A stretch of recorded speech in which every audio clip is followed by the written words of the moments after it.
My pick-me friend constantly puts me down in front of my boyfriend while pretending she was just one of the guys. I made her realize that she picked the wrong target. She'd show up to our dates uninvited, saying Ethan had texted her to join because he needed a break from couple intensity and preferred hanging with someone chill. She'd sit between us at movies and lean on Ethan's shoulder while saying she wasn't like other girls who got jealous about physical contact between friends. She'd order beer and wings when I ordered salad, then loudly announce that she loved how she could eat real food instead of pretending to like rabbit food for male attention, even though I genuinely preferred salad. When Ethan complimented my dress, Madison would say she could never wear something so high maintenance and preferred clothes she could actually move in while doing an unnecessary cartwheel in her shorts. She'd interrupt our conversations to challenge Ethan to video game competitions, then gloat that she was the only girl who could beat him, while I didn't even know how to hold a controller properly. She constantly told Ethan how lucky he was to have a female friend who didn't get emotional about everything and could take jokes without crying like his girlfriend did whenever he was mean. I'd never cried in front of Ethan, but Madison created this narrative that I was oversensitive while she was the cool girl who understood men. At Ethan's birthday party, Madison gave him concert tickets for just the two of them, saying girlfriends never appreciated good music anyway, and she knew I'd just complain about the noise. She announced to everyone that she'd gotten Ethan the perfect gift because she actually paid attention to his interests, unlike some people who just bought generic cologne. She spent the entire party sitting on Ethan's lap, claiming all the chairs were taken even though there were empty seats everywhere. When I tried to give Ethan his actual gift, Madison grabbed it first and opened it herself, declaring the watch I'd saved for was nice but boring, compared to an actual experience with someone fun. She then challenged all the guys to shots and made fun of me for only drinking wine like a typical basic girl who couldn't handle real alcohol. When I confronted Madison about her behavior, she said I was being exactly the kind of dramatic girlfriend that made guys prefer hanging with girls like her who kept things simple. She said Ethan clearly enjoyed having a female friend who didn't make everything about romance and jealousy. She actually said she felt sorry for Ethan being stuck with someone so insecure that I couldn't handle him having a cool female friend. She said guys like Ethan needed breaks from clingy girlfriends, and she was providing a service by being his escape from relationship drama. That's when I decided to show Madison exactly who she was dealing with. I started by befriending her crush Ryan, who she'd been trying to impress for months with her pick-me behavior. I invited Ryan to group hangouts and acted like the ultimate cool girl around him, but better than Madison. I'd laugh at his dumb jokes louder than her drink, more shots than her, and beat his high scores in games she couldn't even play. I'd casually mention how some girls tried so hard to be one of the guys that it became desperate and embarrassing, while looking directly at Madison. Ryan started following me around, asking why all girls couldn't be as chill as me. Next, I organized a girls' night and invited everyone except Madison, then posted about how amazing it was to have female friends who supported each other instead of competing for male attention. When Madison saw the posts, she texted asking why she wasn't invited, and I replied that it was for girls who actually liked being girls, not pick-me who thought femininity was weakness. All our mutual friends started recognizing Madison's behavior and calling her out for constantly putting other women down to seem special. The real satisfaction came when I threw a party and specifically told everyone it was a couples and singles event where people should bring their boyfriends or come alone ready to mingle. Madison showed up expecting to hang all over Ethan, but I'd already warned him about her game. I watched Madison's face change when Ethan put his arm around me and said we needed to leave soon for our early morning plans. Her smile got tight around the edges, and she tried to act normal by suggesting the three of us should grab breakfast together tomorrow. Ethan told her we already had plans without even glancing at me for permission, and I felt something shift in my chest because he was finally setting boundaries without me having to ask. Madison's eyes darted between us, and she laughed too loud while saying she was just trying to be friendly, but nobody was buying it anymore.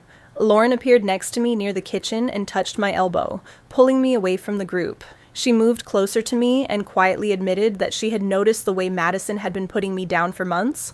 She said she kept wondering if maybe she was misunderstanding the situation or making it seem worse than it really was. But after watching Madison tonight, everything finally made sense to her, and she asked me how I managed to deal with that kind of treatment all the time. I told her the truth. It had been getting to me for a long time, and even though I was doing my best to handle it, it had definitely started wearing me down. Lauren gave my hand a gentle squeeze and told me she regretted not saying something sooner. When we went back into the party, I could immediately tell that something had changed. A few people were keeping their distance from Madison, and even when she made jokes, nobody seemed nearly as interested in laughing along with her. The next morning, Ethan and I grabbed brunch at a little place near campus that was known for having incredible pancakes. Before I even had a chance to bring up Madison, Ethan mentioned her himself. He told me Dylan had messaged him and said Madison had looked pretty upset after we left the party. Ethan kept moving his food around his plate while admitting that he had always tried to be kind to Madison because she did not really have many close friends. But lately, he had started noticing that she treated me completely differently whenever he was there. I wanted to finally tell him everything I had been keeping inside for months, but I held myself back. Ethan needed to come to that realization on his own, not because I had pushed him into it or convinced him to see things my way. So instead, I reached across the table, took his hand, and told him that I appreciated him finally noticing what had been happening. I also told him we could talk about it more whenever he felt ready. After that, we spent the rest of brunch talking about completely unrelated things, laughing at ridiculous memes on his phone, and just enjoying being brothers without Madison constantly hanging over the conversation. Right there at the table, I decided I was not going to mention Madison again. Unless Ethan brought her up first, I wanted him to recognize the problem for himself without ever feeling like I was forcing him to pick a side. 3 days went by before my phone buzzed with a message from Madison asking whether I was angry with her. She said our friendship felt strange lately, and that she could not figure out why there seemed to be so much tension between us. I sat there staring at her message for almost a full minute before finally typing that everything was okay, and that we should all get together sometime soon. My roommate Kavya glanced over my shoulder, lifted her eyebrows, and clearly wanted to know if I was seriously planning to act like nothing had happened. I told her I had a plan, and sometimes the smartest move was letting people believe you were not making any move at all. Madison quickly responded with 3 cheerful emojis and said she was relieved that everything between us was still good. I set my phone down, but I could not ignore the slightly sick feeling in my stomach because I knew exactly how fake both of us were being. On Tuesday afternoon, I stopped by the campus coffee shop between classes because I needed something to keep me going. That was where I spotted Ryan sitting by himself at a corner table, his laptop open in front of him, and a pile of papers scattered across the table. I walked over and asked what he was working on, and his entire expression changed when he started telling me about his engineering project involving renewable energy systems. Usually, when Ryan talked about his work, people seemed to lose interest pretty quickly, but I honestly found the subject interesting. Instead of pretending to listen, I pulled out a chair and started asking him genuine questions about the technical side of the project. Before I knew it, 20 minutes had passed while we talked, and I even laughed when he started making jokes about his professor's strange grading system. Ryan seemed genuinely surprised that I was actually interested in what he was working on, rather than simply nodding along and pretending to understand. I could tell that Madison had never given him that kind of real attention. He explained some of the problems he was having with his calculations, and I suggested that he speak with Professor Finley, who taught my statistics class. Ryan immediately grabbed his phone and wrote down her office hours. When I finally had to leave for class, he thanked me for the suggestion and said it was refreshing to talk with someone who actually understood what he was trying to accomplish. Thursday morning, Ryan sent me another message and told me he was going to a study group at the library that evening and asked if I wanted to come by. I answered casually that I might stop in since I needed to work on my psychology paper anyway. He replied almost immediately, saying he would send me the room number and that he really hoped I could make it. I could already imagine the expression on Madison's face if she found out Ryan had invited me to study with him. Part of me felt guilty because I knew I was getting closer to someone partly because of what had happened with Madison, but another part of me kept remembering every single time she had made me feel insignificant. That evening, I put on a pair of jeans and a comfortable sweater. I did not dress up or make a big deal out of it, but I still made sure I looked good. Before heading to the library, I stopped at a store and picked up a few bags of chips and some cookies for everyone in the group. They were small, thoughtful things that Madison probably would not have bothered doing because she was always too focused on proving that she could fit in with the guys. The study room was on the 3rd floor, and I could already hear people talking through the door before I knocked. Ryan immediately got up and opened it for me, then introduced me to 3 of his friends, who were all busy working on their own projects. I placed the snacks in the center of the table, and everyone thanked me before going back to what they were doing. For the next hour, I actually worked on my paper while listening to them talk about their classes, professors, and plans for the weekend. Whenever someone asked what I thought, I gave them my honest opinion. And whenever they made a joke that was actually funny, I laughed. Nothing felt forced or awkward. For once, I was simply there, being myself, and the whole evening felt surprisingly natural. Ryan kept looking over at me from time to time, usually with a little smile on his face, like he was genuinely glad I had shown up. Somewhere during the evening, I started wondering if I actually enjoyed being around him, for reasons that had nothing to do with my plan involving Madison. Then the door suddenly opened without a knock, and Madison walked in wearing shorts and a tank top, even though the temperature outside was pretty cold. She looked around the room, spotted me sitting beside Ryan, and I could see her entire body stiffen for a moment. Almost immediately, she started talking loudly about how she had heard there was a study group going on and had decided to drop in. Then she dragged a chair over and placed it on Ryan's other side. She asked him to explain something from the engineering class they shared, and Ryan started walking her through it. But Madison kept cutting him off and adding pieces of information she already knew, just to make herself look knowledgeable. His friends noticed it too. They exchanged a few uncomfortable looks, before quietly returning their attention to their own work, while Madison continued acting, like she needed to prove she was the smartest person sitting at the table. I decided not to get involved, so I kept my attention on my paper, occasionally grabbing another chip or turning to one of the other guys to ask about whatever project they were working on. Every few minutes, though, I noticed Ryan looking in my direction instead of paying attention to Madison, who was practically leaning across him by that point, while pointing at different things in his textbook. At one point, Madison challenged him to quiz her on some formulas, and Ryan went along with it. But he sounded completely unenthusiastic about the whole thing. His friends started gathering their things and leaving earlier than they had originally planned. Madison seemed completely unaware that her constant need for attention was driving everyone out of the room. But I noticed Ryan look at me with an exhausted expression that almost seemed relieved whenever her attention was somewhere else. Once everyone had finally left, Ryan said we should probably get going too because the library would be closing soon. Madison immediately said she could walk out with us, but Ryan told her he planned to walk me back to my dorm because it was already late. Madison just stared at him for a second, her mouth opening like she wanted to say something, and then closing again. Finally, she mumbled that she needed to head in the opposite direction anyway, and walked away ahead of us.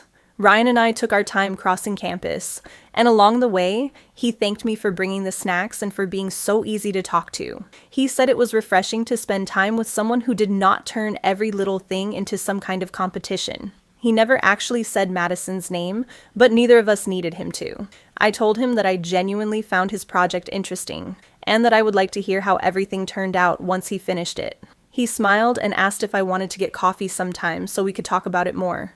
When we reached my building, we exchanged numbers before saying goodnight, and I went upstairs with the strange feeling that my plan was actually working. At the same time, I could not stop wondering whether I really liked Ryan or whether I was simply using him as another way to get under Madison's skin. Once I got inside, I opened my phone and pulled up my conversation with Lauren, then started typing quickly. I asked if she wanted to put together a girls' night that weekend with some of our friends, and she answered within a few minutes, saying she was completely in. We started planning a movie night at her apartment with wine, takeout, and plenty of snacks. And before long, I was creating a group chat with Lauren, Kavia, and 3 other girls from our friend group. When I reached Madison's name in my contacts, I intentionally kept scrolling and left her out. What surprised me was that nobody questioned it. No one asked why Madison had not been invited, and I felt a small but satisfying rush because it made me realize that everyone had probably noticed the same things I had, even if nobody had been willing to say it directly. Friday night finally came, and I arrived at Lauren's apartment carrying 2 bottles of wine and my favorite blanket. The place already smelled like pizza and popcorn, and everyone was scattered across the couch and floor in comfortable clothes. We put on the first movie, but hardly anyone paid attention to it because we kept stopping to talk, laugh, and get distracted by completely random stories. About halfway through the night, Kavia brought up how exhausting it could be spending time around people who constantly felt the need to tear other women down. For a moment, the entire room became quiet. Lauren immediately agreed and said she had actually been thinking about the same thing lately. Then another girl, Maya, told us about a friend she had known back in high school who used to behave the exact same way, always competing with other girls and needing to be the center of attention. She said being around that person had been completely draining. That opened the door for everyone else, and one after another, the girls started sharing their own stories about women who treated friendships like competitions instead of offering support. As I listened, I slowly realized that our entire friend group had been noticing Madison's behavior for months. Nobody actually said her name, but there was no doubt in my mind that we were all talking about the same person. For once, the conversation felt honest instead of forced, and it reminded me why I genuinely enjoyed spending time with these girls in the first place. After a while, Lauren picked up her phone and suggested that we take a group picture so we would have something to remember the night by. She suggested posting it with a caption about supporting the women in your life, and everyone immediately agreed. I paused for a second because I knew exactly how Madison might react if she saw the picture. Then I remembered her sitting on Ethan's lap at his birthday party, while telling everyone that the gifts I had bought were boring. I thought about all the other times she had embarrassed me or made me feel insignificant in front of my own boyfriend, and that was enough to make up my mind. I told Lauren that the caption sounded perfect. We all squeezed together on the couch, took a bunch of pictures, laughed at the bad ones, and finally got several shots where everyone looked great. Lauren wrote a caption about how real friends should support each other and help one another grow, then tagged everyone in the picture before posting it. Less than an hour later, my phone buzzed with a message from Madison asking why she had not been invited to girls' night. She said she had always believed we were all friends and could not understand why I was suddenly treating her differently. I looked at her message for a while before replying that the night was meant for girls who built each other up instead of constantly putting each other down. I added a thinking face emoji at the end because I wanted her to understand that I was not making some random comment. I was talking about her behavior. Almost immediately, my phone started ringing, and Madison's name appeared across the screen. I watched it ring and decided not to answer, letting the call go to voicemail while I stayed with the girls, and continued talking like nothing had happened. A few minutes later, I checked the voicemail and heard Madison sounding angry and defensive. She accused me of being a jealous girlfriend who could not handle Ethan having female friends. She claimed I was deliberately turning everyone against her for no reason, and insisted that she had done nothing to deserve being treated this way. I took a screenshot of the voicemail transcript, especially the part where she called me a jealous girlfriend, and sent it to Lauren with a message explaining that this was exactly the behavior we had been talking about all night. Lauren showed it to Maya and another girl from the group, and suddenly everyone started agreeing that Madison's habit of putting me down had gone way beyond harmless teasing. Once people realized they were not the only ones who had noticed it, everyone seemed much more comfortable admitting what they had been seeing for months. 2 days later, Ethan brought up the social media post during our date night. We were sitting at our favorite restaurant, and I could tell he had been thinking about how to ask me about it. I decided there was no reason to hide the truth, so I explained that Madison had been making me feel bad about myself for months, and that I needed some time around friends who actually supported me instead of constantly competing with me. I watched Ethan's expression change as he listened, starting with confusion and slowly turning into discomfort as everything began to sink in. He admitted that he had noticed some of the same things, including how Madison always seemed determined to point out that she was different from other girls and how she would make comments about me that were supposed to sound like jokes, but never really felt funny. He apologized for not recognizing the situation sooner and said he had never understood just how much her behavior had been affecting me. Hearing him finally acknowledge it brought a huge sense of relief, because I had spent so long wondering whether I was the only person who saw what was happening. Ethan reached across the table, took my hand, and promised that he would pay closer attention from then on. Over the next few days, Ryan started messaging me more often. He sent me random memes, asked what kind of music I liked, and seemed genuinely interested in getting to know me. I responded enthusiastically and kept our conversations light, funny, and easy. I knew there was a good chance Madison could see that Ryan was online and active without talking to her, and honestly, part of me enjoyed that thought. At the same time, I felt guilty because I knew there was still a part of me using the situation to get back at her. I eventually invited Ryan to have lunch with Ethan, Dylan, and me at the campus food court, and he accepted almost immediately. When we met on Tuesday, I made a point of including Ryan naturally in the conversation while still being affectionate with Ethan, because I wanted everyone to understand that there were clear boundaries. Ryan seemed completely comfortable and actually looked happier than I had seen him before. He could just talk about normal things without someone constantly trying to compete with him or prove they were smarter. It was obvious to me that he appreciated being treated like an actual person, rather than somebody caught in the middle of some competition. Later, while Ryan had gone to grab napkins, Dylan mentioned that Ryan had told him I was really cool, and had even asked whether Ethan was okay with him spending more time with us. Apparently, Ethan had told him that he was happy. I was becoming friends with his friends and thought it was good for everyone. Hearing that made me feel strangely uncomfortable. One part of me was satisfied because everything seemed to be going exactly the way I had originally hoped, but another part of me felt guilty because I knew my reasons for getting close to Ryan had not been completely innocent in the beginning. I tried to push those thoughts aside and focused on enjoying the rest of lunch. Ryan started talking about his engineering project again, and I asked him questions because I genuinely wanted to understand what he was working on, rather than pretending to care. Ethan kept his hand resting on my knee underneath the table, and I could tell he noticed how different the atmosphere was compared with those times when Madison would force herself into our conversations.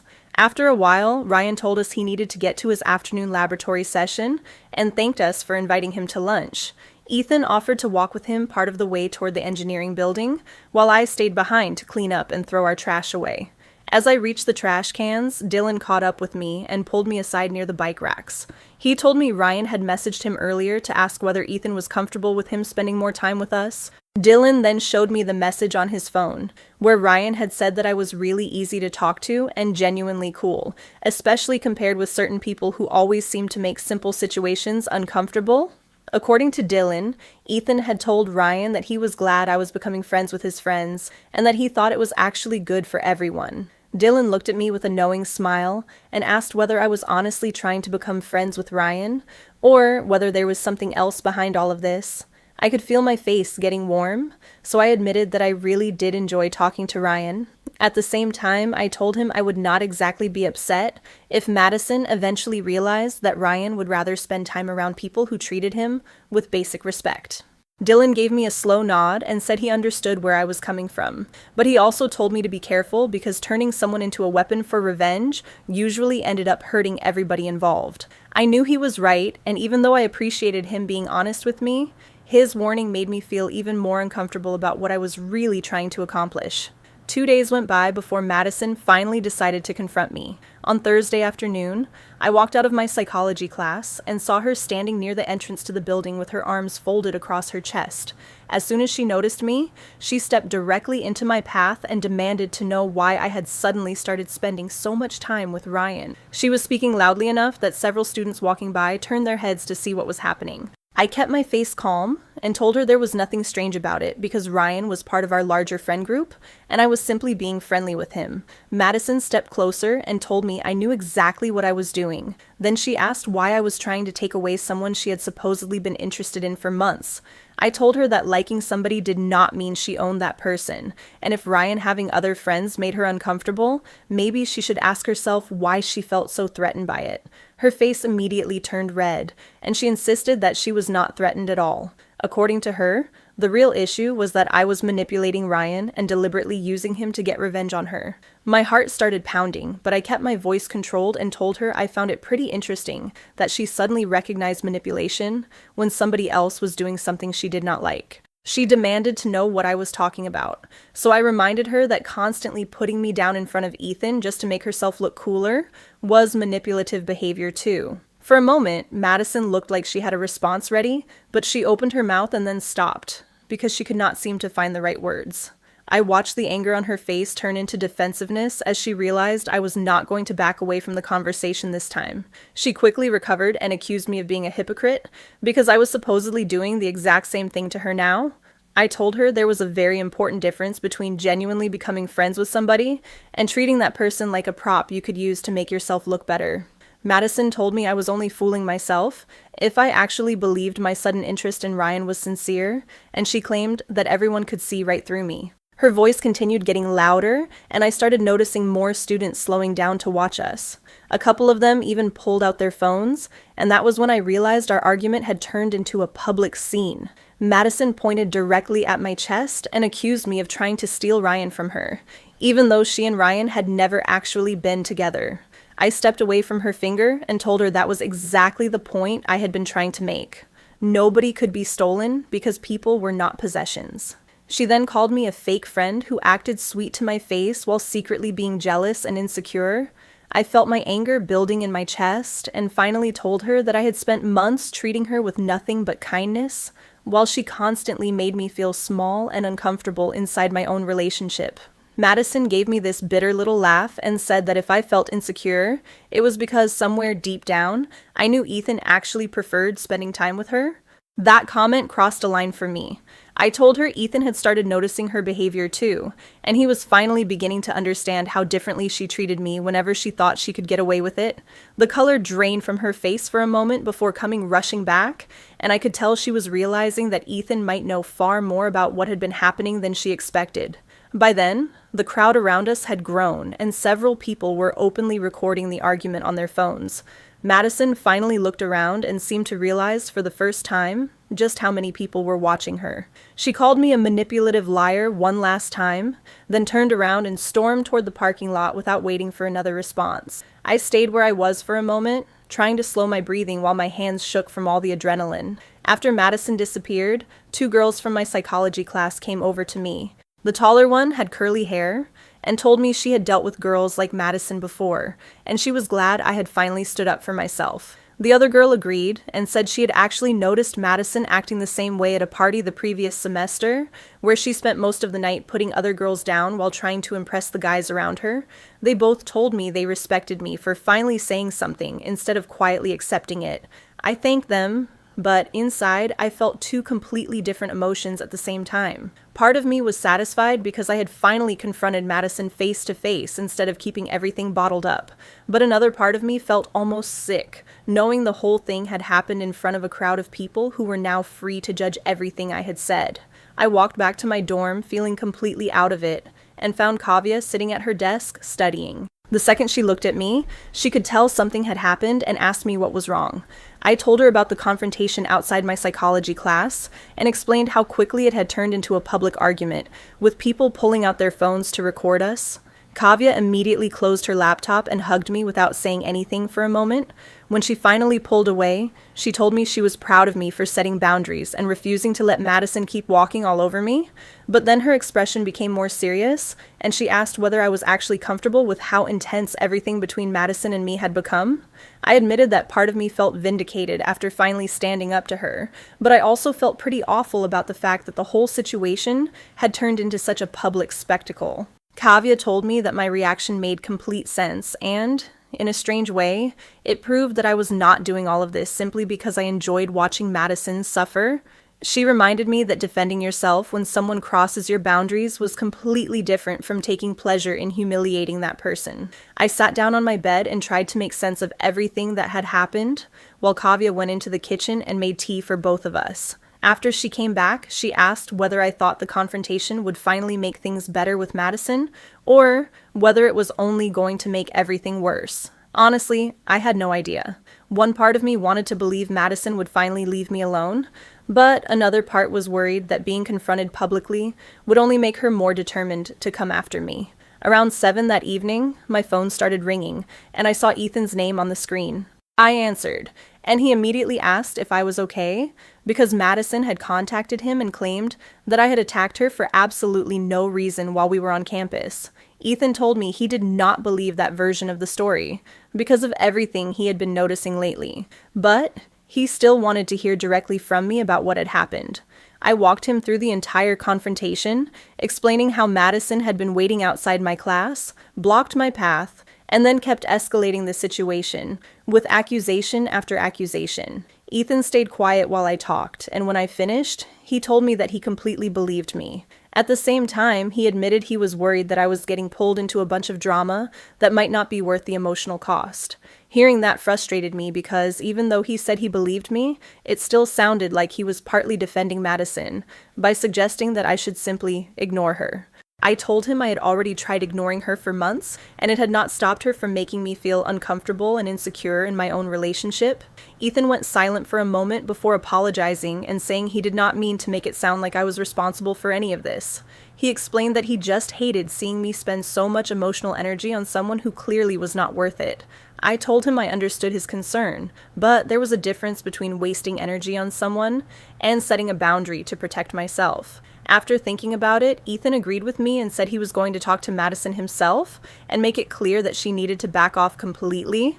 I was still talking to him when another call came through on his phone. He told me it was Dylan and asked if he could call me back in a few minutes. I said that was fine and ended the call, although I immediately started wondering what Dylan could possibly have to say. About 20 minutes later, Ethan called me again, and I could tell from his voice that something had changed. He told me Dylan had explained that Madison's behavior had actually been going on for much longer than Ethan realized.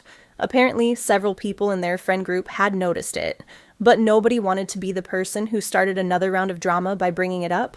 Dylan had also told him that Madison had behaved in almost the exact same way toward his girlfriend the previous year, before the two of them eventually broke up. His former girlfriend had complained that Madison was constantly making little comments about her, putting her down and making her feel like she did not belong around the group. Dylan admitted that he had not taken those complaints seriously enough back then, and now he felt guilty because he could see that the same pattern was happening again. Ethan sounded genuinely shocked as he told me all of this because he had never known that Madison had treated someone else the same way. He apologized to me again, and said he wished he had recognized the pattern earlier instead of assuming I was simply having a problem with Madison. He told me he should have listened more carefully the first time I tried explaining how much her behavior was affecting me. I could feel a huge weight lifting off me because Ethan finally understood that this was not some situation where I was being dramatic or jealous for no reason. He told me he planned to have a serious conversation with Madison and make it clear that she needed to respect my boundaries. If she refused to do that, he said she would not be welcome around us anymore. Over the next few days, I could clearly see the atmosphere in our friend group changing. Lauren organized another movie night at her apartment that weekend, and I paid close attention to what was happening in the group chat.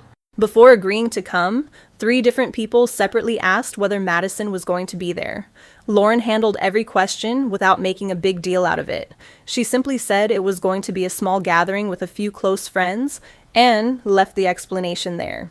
Nobody directly said that they did not want Madison around, but the meaning behind those questions was pretty obvious to me. Later, Maya sent me a private message and admitted that she had actually been uncomfortable around Madison for months.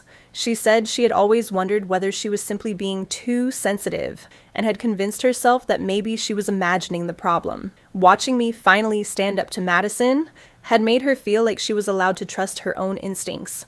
Another girl from the group sent me a similar message, saying she appreciated that I had finally called attention to behavior that had been making everyone uncomfortable for a long time. The more people talked to me, the more I realized that Madison's behavior had affected far more people than just me. The strange part was that everyone seemed to have noticed something, but nobody felt comfortable saying anything until someone else finally went first.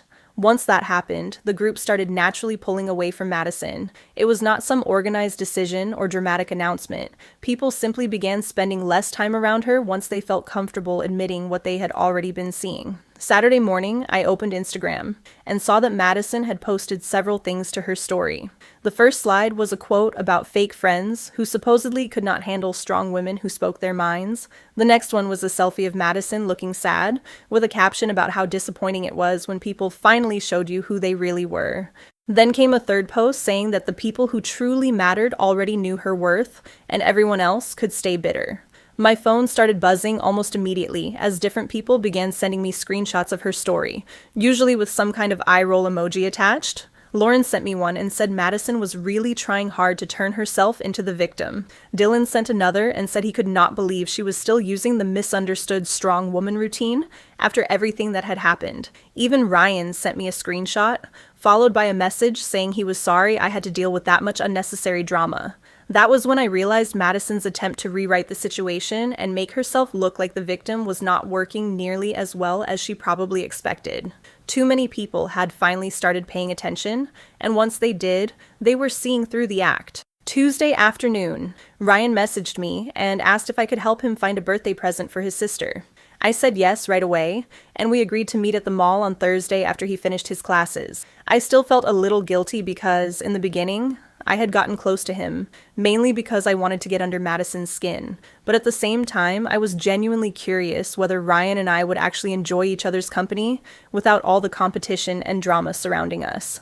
When Thursday arrived, I met Ryan at the main entrance of the mall. He was wearing jeans and a hoodie, and he looked like someone who had been given a nearly impossible assignment. His sister was turning 16, he explained, and he had absolutely no clue what teenage girls were interested in anymore. We walked through several stores together, and I found myself enjoying our conversation more than I expected. He told me about his sister's love of art and photography, and I suggested that we check out a photography store. While we were there, I spotted a nice camera bag that seemed like something she would actually use.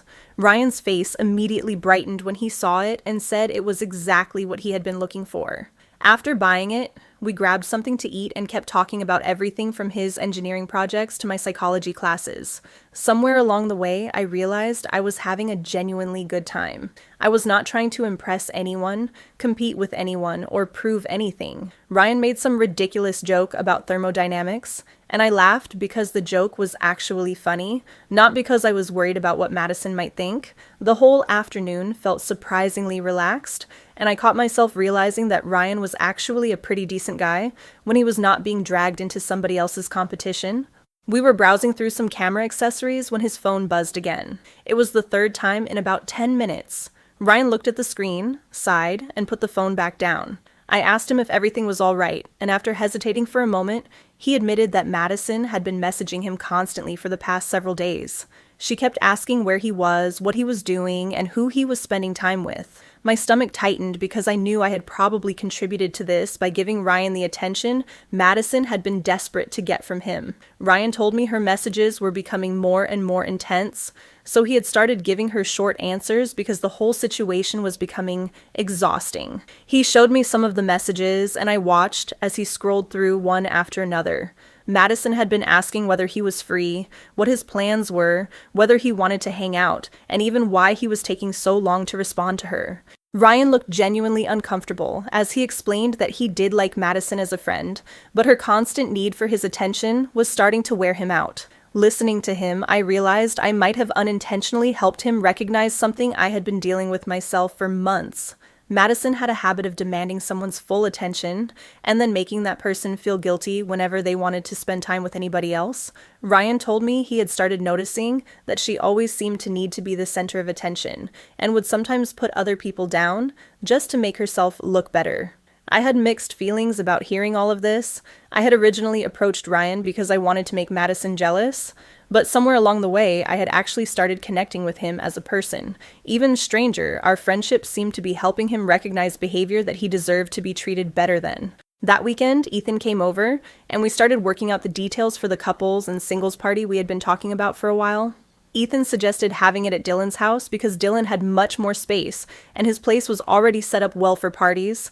I loved the idea, so I immediately started working on the invitation. We wanted the purpose of the party to be obvious, so I wrote that anyone with a partner should bring them, and anyone who was single could come ready to mingle. Ethan helped me create the event page, and we made it visible to everyone in our friend group. I also made sure the settings were open enough that there was almost no chance Madison would somehow miss it. We chose a date 2 weeks away and started sending invitations through the event page. Responses came in quickly. Couples confirmed they were coming, while some of our single friends asked whether they needed to bring anything. I kept checking the notifications, partly because I was curious about the party, and partly because I was waiting to see when Madison would notice. It did not take long. A few hours later, she commented publicly on the event and asked whether she should bring someone with her or just come alone. I waited before answering because I wanted my response to sound completely normal and friendly. Eventually, I told her she should come whichever way made her comfortable, and that there would be plenty of people there for her to spend time with. The message sounded harmless and polite, but I knew exactly what I was setting up.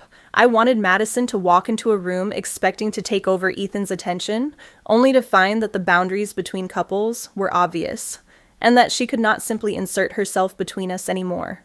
Ethan read my response, squeezed my hand, and I could tell he understood exactly what I was thinking. We both knew the party could become the moment when all the tension that had been building for months finally came to a head. A few days before the party, Ethan and I sat down in my dorm room and had a serious conversation about what we were going to do if Madison tried to cross any boundaries. I needed to know that he and I were completely on the same page before we walked into that situation. Ethan promised me that he would make it obvious through his behavior that we were together and that he was no longer interested in participating in Madison's games. I told him I wanted him to be affectionate with me during the party. I was not asking him to overdo it or put on some ridiculous performance, but I needed enough physical affection between us that Madison would have absolutely no excuse to pretend she misunderstood where we stood. Ethan agreed and admitted that he had been thinking a lot about the situation and how long he had allowed Madison to get away with things simply because he wanted to avoid creating unnecessary drama. He said he should have stopped her intrusive behavior months earlier instead of waiting and hoping she would eventually realize she had crossed a line. We went over a few situations that could happen at the party, including Madison trying to squeeze herself between us or asking Ethan to go somewhere alone with her. Ethan promised that every time something like that happened, he would redirect her and make it completely clear that we were together. Knowing we had an actual plan made me feel much more secure, especially because Ethan finally understood exactly what I needed from him. He pulled me closer, apologized for not recognizing sooner how much Madison's behavior had been hurting me, and told me he wished he had handled things differently from the beginning. I believed his apology, and for the first time in a while, it felt like Ethan and I were dealing with the problem together instead of me standing alone in the middle of it. The day before the party, Lauren called me, and I could immediately tell from her voice that something was bothering her. She told me Madison had been going around telling people that I was planning to humiliate her publicly, and that the entire party had supposedly been created just to embarrass her in front of everyone. I felt my jaw tighten because Madison was already trying to make herself look like the victim before the party had even started. Lauren asked me directly whether there was any truth to what Madison was saying. I told her that I was hosting a normal party where couples and single people were both welcome, and that the only real expectation was that everyone respect normal social boundaries. I added that if Madison somehow felt humiliated simply because those boundaries existed, then that was something she needed to deal with herself, rather than something I was responsible for. Lauren stayed quiet for a moment before saying she understood and that she would see me the next day. After the call ended, I sat on my bed and started thinking about everything I had set into motion. A part of me knew I had been hoping for exactly this kind of confrontation, where Madison would finally have to face the consequences of the way she'd been treating people. I kept telling myself that all I really wanted was for her to stop interfering with my relationship, but if I was being completely honest, I also wanted her to experience some of the same embarrassment and insecurity she had made me feel so many times. Those two feelings were tangled together in my stomach, a mixture of guilt and anticipation that I could not completely shake. I eventually pushed both of them aside and decided to focus on getting ready for the party instead. Saturday morning, I drove over to Dylan's house early so I could help with the setup. He had already rearranged some of the furniture to make it easier for people to move between the rooms, so I started organizing the drinks, snacks, and other supplies in the kitchen. Dylan thanked me for coming early and helping because he had been wanting to throw a good party at his place anyway. We worked side by side, setting up the music and adjusting the lighting while talking about completely random things. Staying busy helped because every time I stopped, my mind immediately started imagining everything that could go wrong later that night. Around noon, Kavya arrived carrying several bags of ice along with more snacks. She looked at me for a long moment and then asked whether I had really thought about what I wanted to accomplish that night beyond simply putting Madison in her place. I stopped what I was doing and actually considered the question. I admitted that I was not completely sure anymore because my feelings about the whole situation had become complicated. Kavya sat down on the couch and motioned for me to sit beside her. She gently pointed out that wanting Madison to feel small and wanting Madison to stop interfering with my relationship were not necessarily the same goal. Then she asked me which one I was actually trying to accomplish that night. I told her honestly that in my head, those two goals had become so mixed together that I could not really separate them anymore. Kavya nodded and said she understood, but she encouraged me to be honest with myself about what I truly wanted before the night got started.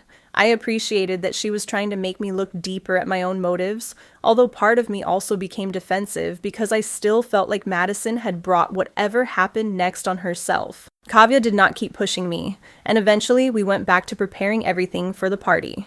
Around 7 that evening, People started arriving, and the atmosphere immediately felt relaxed and fun. Couples walked through the door holding hands and greeting everyone, while the single guests gathered around the drinks and started talking with each other. Dylan had his arm around a girl he had been seeing, and the two of them looked completely comfortable together. The music was loud enough to create a good party atmosphere, but quiet enough that people could still have conversations without shouting. Guests moved naturally between the living room and kitchen, and for a while, everything felt exactly the way I had hoped it would. I stayed close to Ethan as we welcomed people at the door and moved around the room together. Ryan arrived looking sharp in a button-down shirt, and the first thing he did was come over to say hello to both Ethan and me. I introduced him to a few of the single girls there, including Maya, because I had a feeling the two of them might actually have something in common. They started talking about photography almost immediately, and I felt surprisingly good watching it happen because I knew I was helping create a real connection instead of simply treating Ryan like a piece in some game against Madison. Ethan kept his arm around my waist as we moved through the room, and slowly I could feel the tension leaving my body. The whole couples and singles setup was working almost perfectly. Everyone seemed to understand the boundaries, and nobody was trying to force themselves into somebody else's relationship. Then, around 8, Madison finally walked through the door. She was wearing a tight dress and high heels, dressed much more formally than almost everyone else there. Her eyes immediately moved across the room, scanning for someone in particular, and I watched the exact moment she spotted Ethan standing beside me with his arm around my waist, while he talked with Dylan. Her expression tightened for just a second, almost too quickly to notice, before she replaced it with an enormous smile and started walking straight toward us. I felt Ethan's arm tighten around my waist just a little, and I knew he had noticed Madison too. My heart started pounding harder as she came toward us, but I reminded myself that Ethan and I had already talked about this and knew exactly how we wanted to handle it.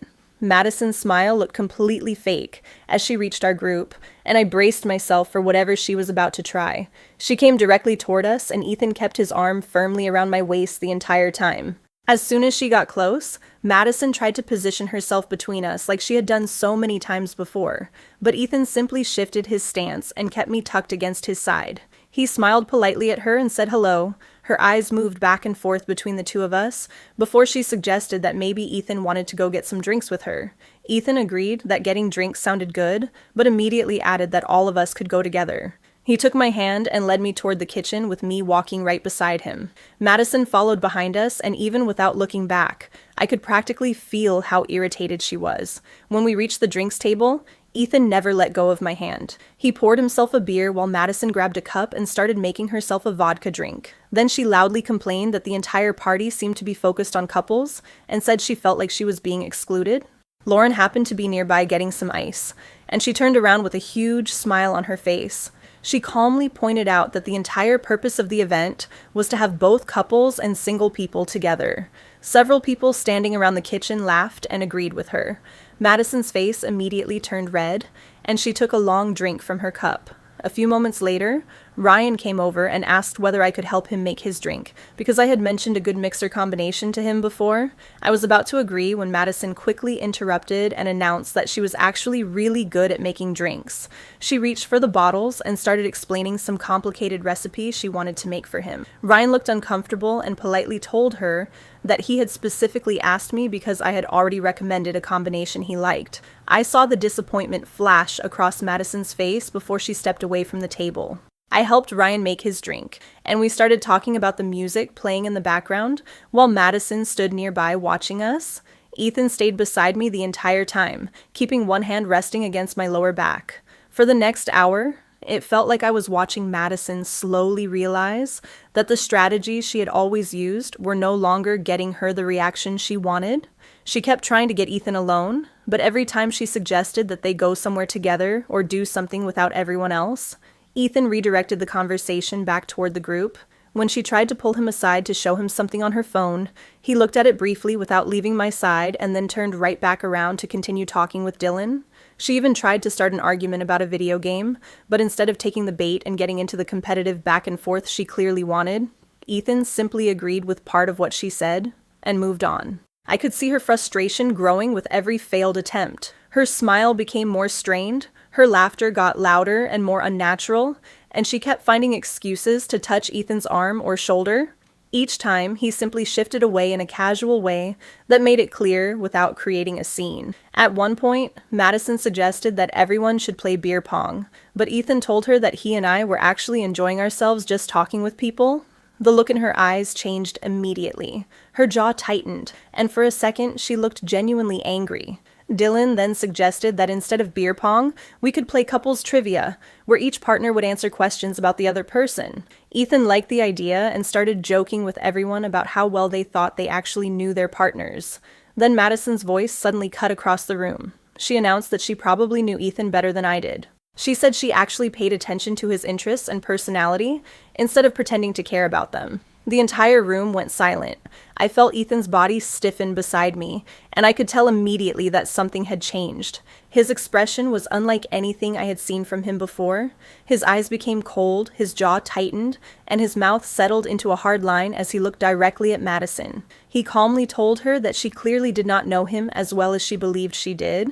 His voice stayed controlled, but there was no softness in it when he explained that her constant disrespect toward me and our relationship was not funny anymore. He told her he was finished pretending that her behavior was acceptable. Madison tried to laugh it off and waved her hand as though he were taking everything too seriously. She started saying that she was only joking like she always did, but Ethan stopped her before she could finish.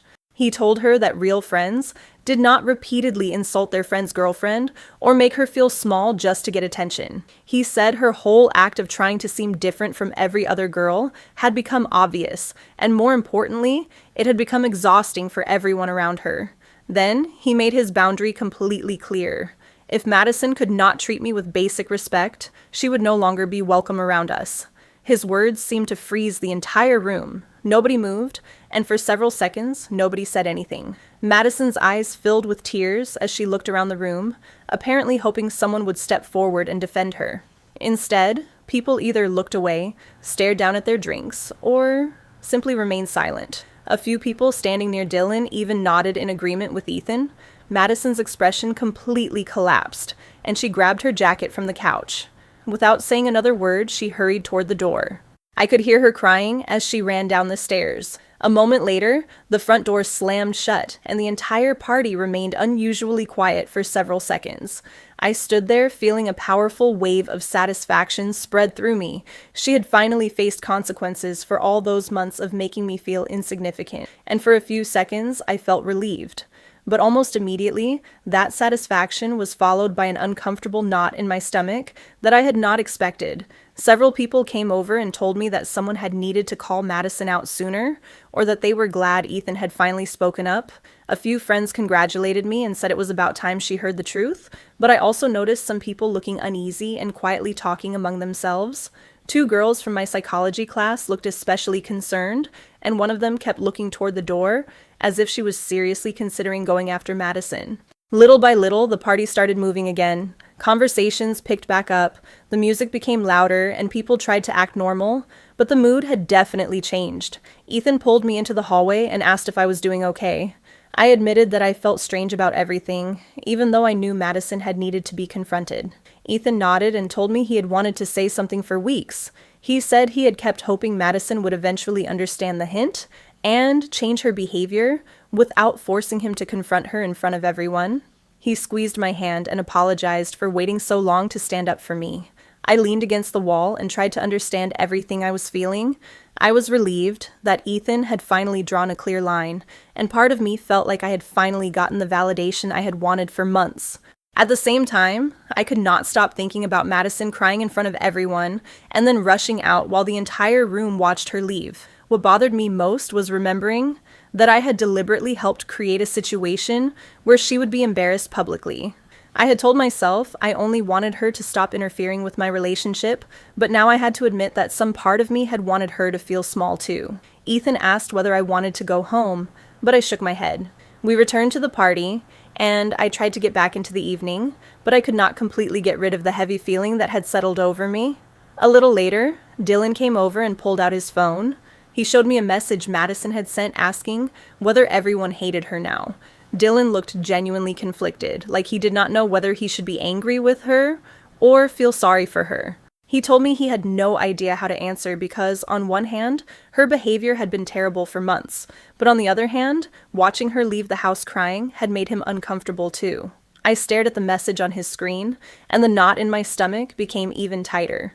One part of me wanted to say that Madison had brought this on herself after everything she had done to me, but another part kept replaying the exact moment her expression fell apart before she ran out the door. Dylan slipped his phone back into his pocket, gave my shoulder a gentle squeeze, and returned to the other people in the room. Standing there, I realized the situation was not nearly as simple as I had convinced myself it was. I had spent so much time thinking of this as a story with a clear good person and a clear bad person, but real life was not that clean. The party continued around me, yet it no longer felt the same. People were still laughing and talking, but there was an uncomfortable tension underneath everything. Every once in a while, someone would glance in my direction like they wanted to say something, but did not know how to approach me. Other people avoided eye contact completely. I tried joining different conversations, but I could barely pay attention. Because my mind kept returning to Madison's face and the sound of her crying as she left, about an hour later, I found Ryan standing beside me near the kitchen counter.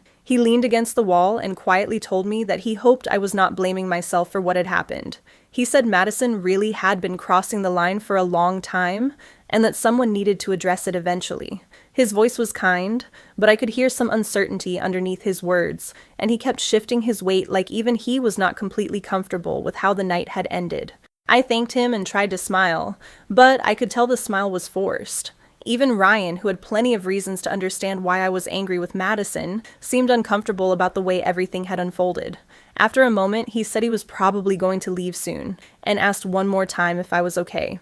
I nodded and told him I would be fine. He gave me a quick hug before heading out with a couple of the other guests. As more people began leaving, I realized the party was ending much earlier than Dylan had expected. Around midnight, Kelsey drove me back home. The car was mostly silent except for the radio playing quietly in the background. She kept her attention on the road for a while before finally asking me how I really felt about everything that had happened. I stared through the passenger side window at the dark streets passing by and tried to find an honest answer.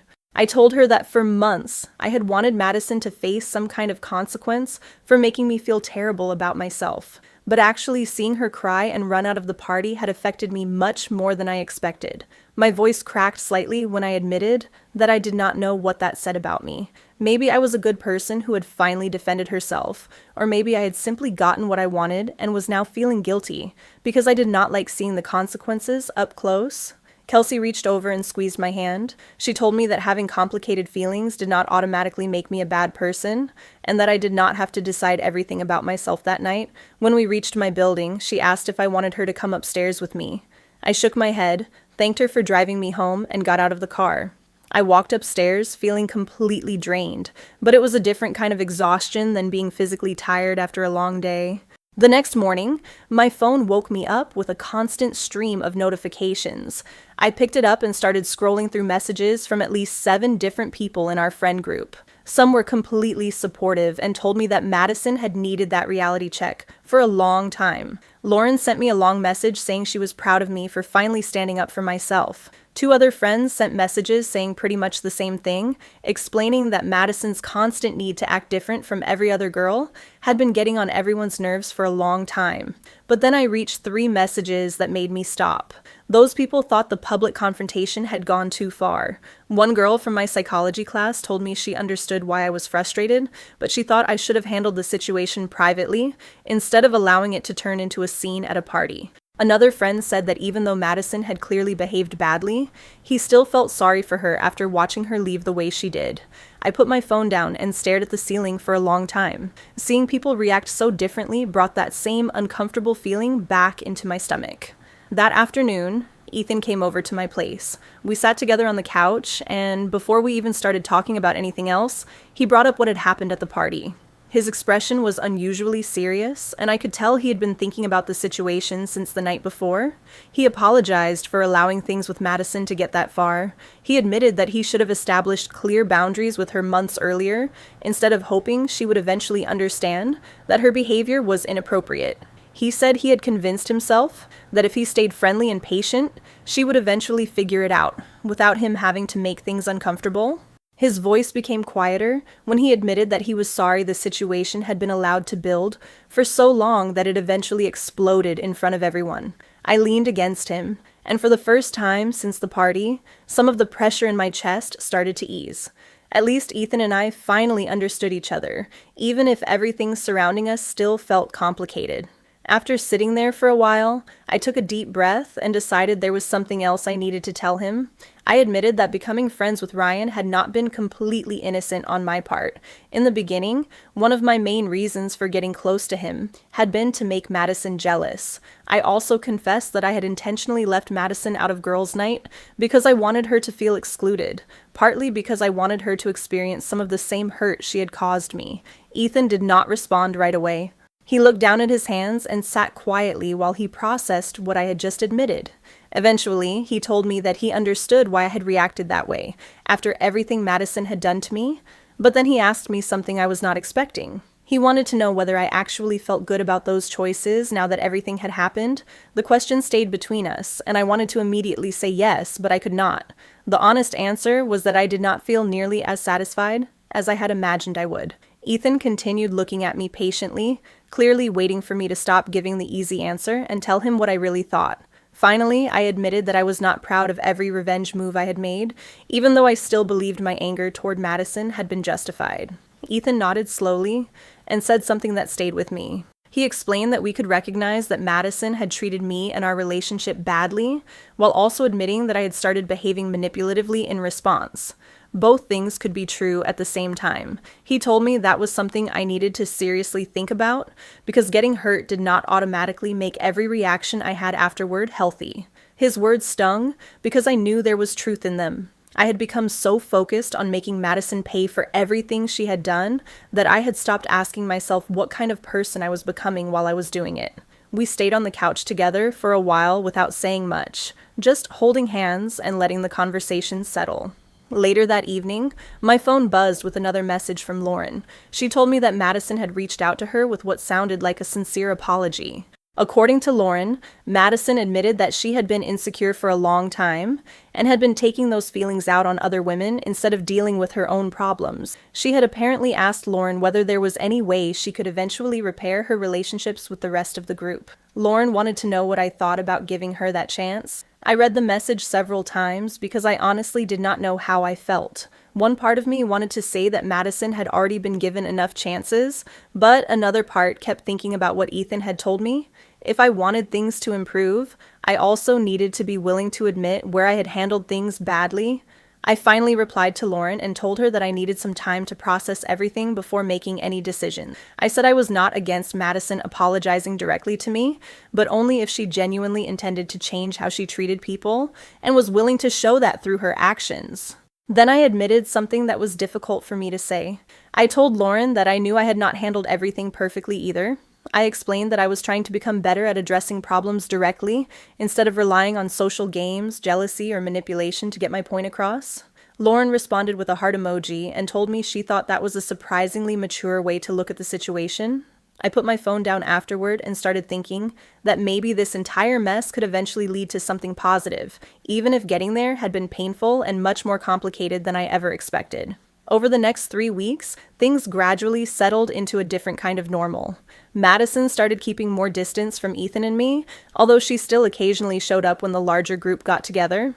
When she did come around, I noticed that she seemed different. The constant little comments she used to make about other women were mostly gone. Instead of dominating every conversation, she started asking people questions and actually listening to their answers. She stopped trying so hard to prove that she was cooler, smarter, or somehow different from everyone else in the room. Ethan and I also became stronger because of everything we had gone through. We learned to communicate more openly about boundaries, uncomfortable situations, and what each of us needed from the other person.